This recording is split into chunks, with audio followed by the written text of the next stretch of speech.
प्रारंभिक वैदिक युग के दौरान मौजूद दो सभाओं को किस नाम से जाना जाता था? आपके ऑप्शंस हैं, पहला समिति, दूसरा सभा, तीसरा इनमें से कोई नहीं, चौथा पहला और दूसरा दोनों। आपका समय शुरू होता है अब।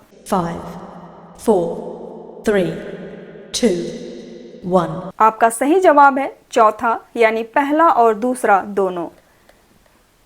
सिंधु घाटी सभ्यता या हड़प्पा सभ्यता के पतन के बाद एक और शहरी सभ्यता जो ज्यादातर सरस्वती नदी के तट पर विकसित हुई, जो कि 1500 से 600 ईसा पूर्व थी, वो वैदिक युग थी। प्रारंभिक वैदिक समाज आमतौर पर एक अर्ध खाना बदोश समाज था, जहां जाति या वर्ण व्यवस्था प्रचलित थी। राजशाही सरकार में राजन को राजा या प्रमुख माना जाता था। आर्य जनजातियों को जन के रूप में जाना जाता था और राजन को उनका राजा माना जाता था। राजन की रानी को महिषी के नाम से जाना जाता था। जनजातीय सभाओं के 4 प्रकार मौजूद थे, अर्थात सभा, समिति, गण, विदत, जिनमें से सभा और समिति महत्वपूर्ण थीं। सभा का मतलब एक छोटी संस्था थी जो आमतौर पर कुछ विशिष्ट निकायों के लिए होती थी और इसे न्यायिक कार्य सौंपे जाते थे। समिति का मतलब लोगों की एक बड़ी सभा होती थी जिसकी अध्यक्षता